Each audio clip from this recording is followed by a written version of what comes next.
नमस्कार, आप देख रहे हैं देवभूमि समाचार। मैं आपके साथ प्रियंका मलिक हाजिर। उत्तराखंड की तमाम छोटी बड़ी खबरें लेकर खबरों का रुख करेंगे, लेकिन सबसे पहले एक नजर डाल लेते हैं इस वक्त की हेडलाइंस पर।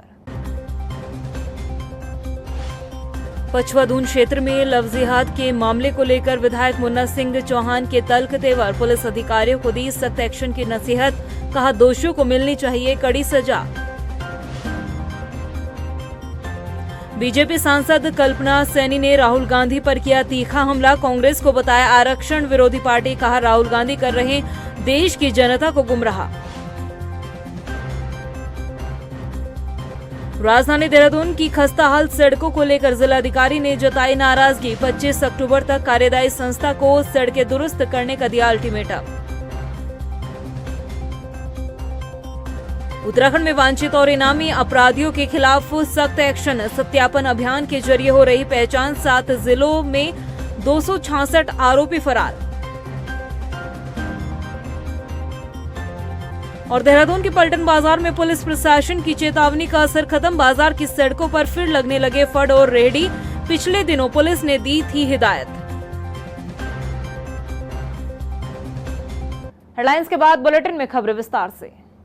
नानकमत्ता पहुंचे मुख्यमंत्री पुष्कर सिंह धामी ने गुरुद्वारा श्री नानकमत्ता साहिब में मत्था टेका और प्रदेश वासियों के सुख समृद्धि के लिए कामना की।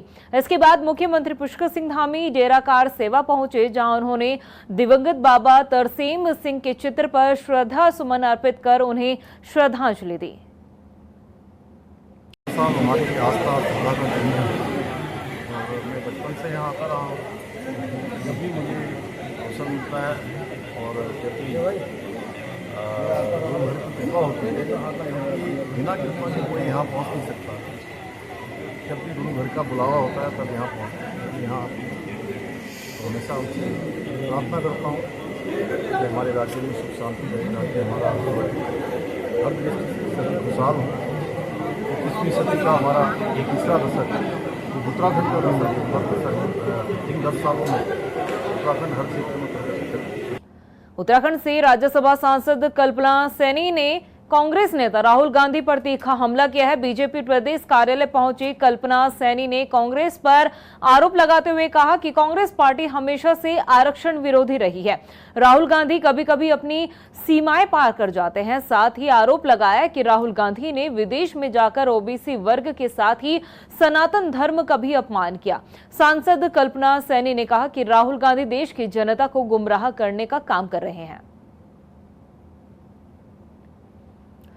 हाँ, मैंने आज प्रेस वार्ता की और दुख है मुझे इस बात का कि मेरे देश का विपक्ष का नेता, मेरा एलओपी, विदेश में जाकर विदेश की धरती पर उन बातों की बात करता है जिनमें सच्चाई अगर देखी जाए तो न के बराबर। उत्तराखंड में लव जिहाद के मामलों पर बवाल थमने का नाम नहीं ले रहा है। ताजा मामला पचवादून क्षेत्र से सामने आया, जहां पर 2 नाबालिग छात्राओं को लव जिहाद में फंसाकर उनकी आपत्तिजनक वीडियो को वायरल किया गया, जिसके बाद न सिर्फ स्थानीय लोग बल्कि विधायक मुन्ना सिंह चौहान का भी पारा हाई नजर आया। ये रिपोर्ट देखिए। उत्तराखंड में लव जिहाद और धर्मांतरण के मामलों पर भले ही धामी सरकार ने सख्ती दिखाई हो, लेकिन फिर भी लव जिहाद के मामले थमने का नाम नहीं ले रहे हैं। नया मामला पचवादून क्षेत्र से सामने आया, जहां पर सरकार की तमाम कोशिशों के बाद भी विशेष समुदाय के युवक हिंदू युवतियों को निशाना बना रहे हैं। दरअसल विकासनगर कोतवाली क्षेत्र के अंतर्गत एक निजी स्कूल में पढ़ने वाली 2 नाबालिग छात्राएं इस बार लव जिहाद का शिकार हुई है। छात्रों के आपत्तिजनक वीडियो और फोटो बनाकर सोशल मीडिया पर वायरल की गई। जैसे ही खबर की भनक हिंदूवादी संगठनों और विकासनगर विधायक मुन्ना सिंह चौहान को लगी तो देर रात विकासनगर कोतवाली पहुंच गए। विधायक मुन्ना सिंह चौहान के कोतवाली पहुंचते ही कोतवाली में हड़कंप मच गया। उन्होंने इस प्रकरण पर सख्त से सख्त कार्रवाई और आरोपियों को गिरफ्तार करने के निर्देश दिए। उन्होंने कहा कि एक साजिश के तहत हिंदू बच्चियों को निशाना बनाया जा रहा है, उनकी आपत्तिजनक वीडियो बनाकर ब्लैकमेल किया जा रहा है। बाहरी राज्यों के लोग विकास नगर का माहौल खराब कर रहे हैं। मुन्ना सिंह चौहान ने कड़े शब्दों में कहा कि इस तरह के घृणित कार्यों को बर्दाश्त नहीं किया जाएगा और ऐसी घटनाओं में शामिल लोगों पर सख्त कार्रवाई की जाएगी। 2 बच्चियों के कोई आपत्तिजनक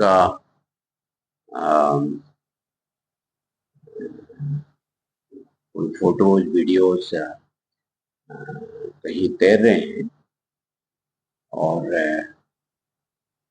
उसमें बहुत गंभीर किस्म की साजिश उसमें नजर आती है। और ऐसा लगता है प्रथम दृष्टया कि वो उन लड़कियों को ब्लैकमेल करने का एक गहरा षड्यंत्र है। मामले की गंभीरता को देखते हुए मैंने पुलिस को सख्त हिदायत दी इस बात की कि इसमें सख्त से सख्त कानूनी कार्रवाई होनी चाहिए।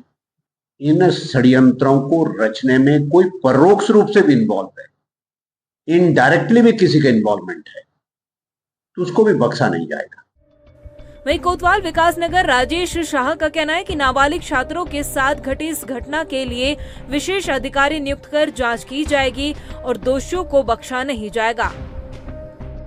कुछ स्थानीय व्यक्तियों द्वारा मौखिक रूप से अवगत कराया है कि 2 नाबालिग बच्चों के साथ 2 युवकों के द्वारा उनको बहलाने फुसलाने संबंधी कुछ और अन्य आरोप लगाने के संबंध में उनके द्वारा अवगत कराया है। इस मामले की जांच की जा रही है और जो उन्होंने बातें बताई उन्हें संज्ञान में लेकर के उनको पूछताछ के लिए विशेष पुलिस अधिकारी नियुक्त करके कार्रवाई प्रारंभ की जा रही है।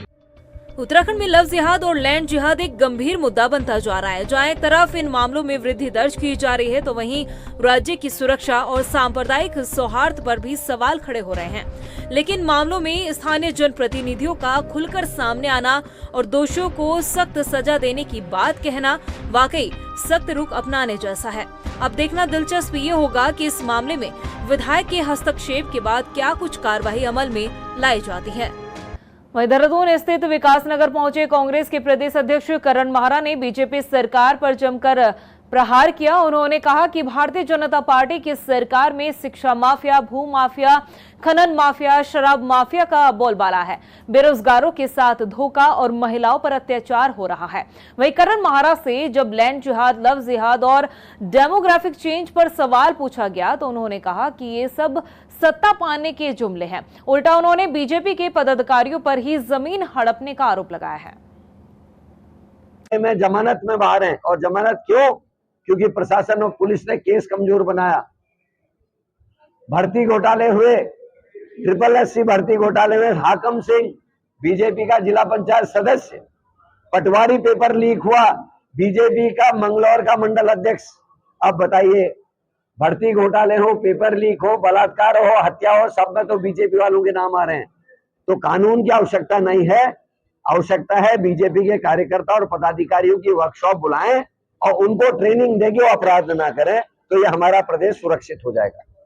हल्द्वानी में गोला पुल की अप्रोच रोड बीते दिनों बरसात में बह जाने के बाद से पुल पर आवागमन बंद है, जिसकी वजह से गोलापार, चोरगलिया, खटीमा, टनकपुर सहित पर्वतीय इलाकों की तरफ हल्द्वानी से बाईपास होकर जाने वाला पुल यातायात पूरी तरह से उस पुल पर यातायात बाधित है।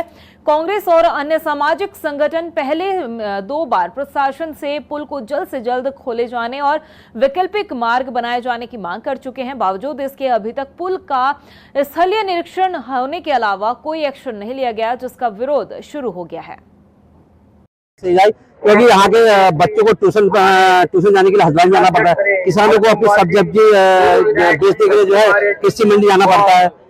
जितने भी लोग हैं, बुजुर्ग लोग हैं, क्योंकि मैं ट्रेन में रहता हूँ, मेरी ग्राम सभा लोग कैसे जाएंगे, मुझे क्षेत्र के लोग, चोरगलिया क्षेत्र के लोग, सितारगंज से आने वाले लोग और जो आम टूरिस्ट भी है जो इस बाईपास का यूज करते हैं, इतनी पीड़ा और परेशानी में और इतना जाम हल्द्वानी शहर में लग रहा है। और सबसे बड़ा विषय ये है कि 9 करोड़ 65 लाख रुपए की जो धांधली हुई है यहाँ पे, उसका राज्य की सरकार और जिला प्रशासन क्या ऑडिट करने को तैयार है। राजधानी देहरादून की खस्ताहाल सड़कों को लेकर जिलाधिकारी ने नाराजगी जताई है। डीएम सविन बंसल ने कड़े शब्दों में कहा कि सड़कों की मरम्मत के बिना अन्य रोड कटिंग भी उसकी अनुमति नहीं मिलेगी। वहीं डीएम ने 25 अक्टूबर तक कार्यदायी संस्था को सड़कें दुरुस्त करने का अल्टीमेटम दिया है। आपको बता दें कि शहर में गहरी सीवर लाइन का काम चल रहा है, इस वजह से जगह जगह सड़कें खोदी गई है, जिसकी वजह से आम जनमानस को काफी परेशानियों का सामना करना पड़ रहा है। देखिए, लगातार पब्लिक से कंप्लेंट्स आ रही थी। हमारे कई कम्युनिटी ग्रुप्स हैं, उनसे कंप्लेंट्स आ रही हैं कि स्टैगर्ड मैनर में बहुत सारे जगह पे शहर में जहाँ पे ट्रैफिक ज़्यादा है, हमारी कम्युनिटीज़ ज़्यादा हैं, नेबरहुड्स डेंस हैं, वहाँ पे बहुत जगह पे रोड खोदी जा रही हैं। फिर उनको रिस्टोरेशन वर्क्स का कोई टाइमलाइन नहीं है, कोई एजेंसी रिस्पॉन्सिबिलिटी नहीं ले रही है। Water lines, pipelines, sewerage lines डाली जा रही हैं, पर आई थिंक पब्लिक कंसल्टेशन उसमें वीक रही है। सो एक इंफॉर्मेशन का अभाव है जनमानस में, और एजेंसीज के ऊपर कोई मॉनिटरिंग स्ट्रिक्टली नहीं हो रही थी। तो एक कंसल्टेटिव मैकेनिज्म हमने आज से बना दिया है। राजधानी देहरादून में जाम की स्थिति एक बड़ी समस्या बनती जा रही है। हालांकि दून पुलिस इस समस्या से निपटने के लिए अलग अलग योजनाओं पर काम कर रही है, और इस बीच यातायात निदेशालय ने शहर में जाम से छुटकारा दिलाने के लिए एक खास प्लान तैयार किया है। यह रिपोर्ट देखिए। राजधानी देहरादून के यातायात को पटरी पर लाने के लिए यातायात निदेशालय ने अब नई योजना पर काम करना शुरू कर दिया है। शहर में यातायात की बिगड़ती स्थिति को देखते हुए अब यातायात पुलिस कॉलेज और विश्वविद्यालय के छात्र छात्राओं को सड़कों पर उतारने जा रही है। यातायात निदेशालय की ओर से बनाई गई योजना के तहत जिला यातायात पुलिस ने कॉलेज और विश्वविद्यालय से बातचीत की है, और करीब 200 से अधिक इंजीनियरिंग के छात्र शहर के 29 चौराहों पर तैनात रहकर यातायात का अध्ययन कर अपनी रिपोर्ट निदेशालय को सौंपेंगे। अभी जो मेरी इनसे बात हुई थी एसपी ट्रैफिक, सीओ ट्रैफिक से, उनका कहना है कि लगभग 200 के आसपास स्टूडेंट्स हैं जो डिफरेंट कॉलेजेस से हैं, जो विलिंग हैं इस तरह की स्टडी में पार्टिसिपेट करने के लिए। अभी इसको एक दो बार और रिव्यू करेंगे, उसके बाद ये स्टडी स्टार्ट करवाएंगे हम लोग। चलिए आपको बताते हैं कि शहर के वो 29 चौराहे कौन से हैं जिन पर तैनात किए जाएंगे ये इंजीनियरिंग के छात्र।